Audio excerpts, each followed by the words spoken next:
कृषि विभाग एवं श्रीमंदिर प्रशासन उभय मिलित उद्यम रे आमे एबे महाप्रभु कृपारू अमृत अन्न प्रकल्प कार्यकारी करने जाऊँ।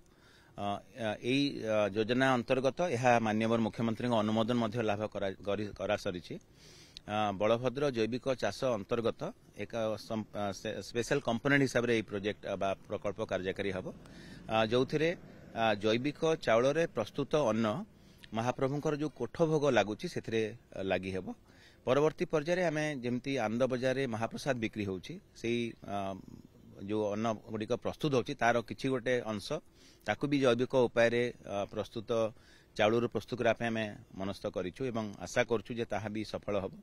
प्रथम पर्यायर कोठभोग एवं परवर्ती पर्यायर आनंद बजार जो बिक्री हम ताकू जो संपृक्त सेवा संपृक्त निजोग अच्छा से गोटे स्पेशल काउंटर रे बिक्री करेंगे जोटा जैविक चाउल प्रस्तुत महाप्रसाद महाप्रभु लगी होता।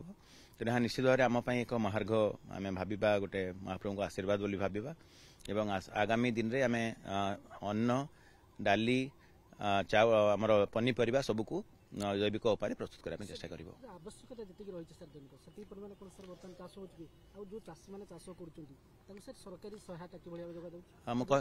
ठीक कहते समय मुझे कहली जो जैविक चाउल प्रस्तुत हम आम सरकारी भाव में कृषि विभाग तरफ आम कि सहायता देवु जो चाषी भाई भाई मैंने करेंगे और से तीनोटी अनुष्ठान सहित आम अलरेडी एमओयू स्वाक्षर कर सारी। आगामी दिन में आसंता खरीफ ऋतु में आम अधिक स्वेच्छासेवी अनुष्ठान जो मैंने जैविक पद्धति चाष कर सहित आम जोगाजोग अच्छु। तेणु बर्तमान कोठभोग प्रस्तुति किसी असुविधा हम ना बोली आम आशा करूँ महाप्रभु कृपारू। चलित खरीफ ऋतु जहाँ उत्पादन हम किछि मास परे उत्पादन है चाउल धान चाउल करके सांगे सांगे लगी पार ना तार जो प्रक्रिया अच्छी से 4-5 मास आमको अपेक्षा करा पड़ो। तेणु आशा करवा जे आगामी वर्ष 2026 घोष यात्रा बेलू हुए तो आम ए सफल हो पार। एबे आमर जैविक उपाय चाष करने सरकार तरफ पारंपरिक कृषि विकास योजना राष्ट्रीय कृषि विकास योजना और अन्य योजना माध्यम बलभद्र जैविक चाष माध्यम आम सहायता दौचु।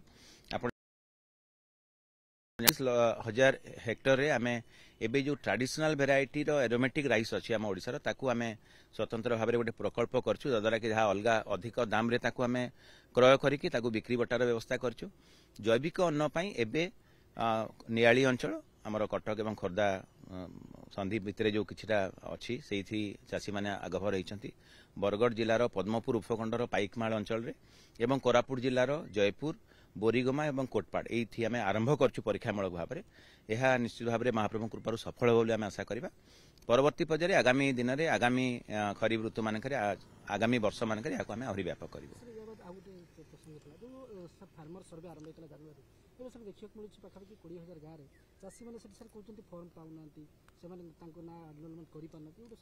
नहीं फार्मर रजिस्ट्री उभय राजस्व विभाग एवं कृषि विभाग तरफ मिलित उद्यम होउछि।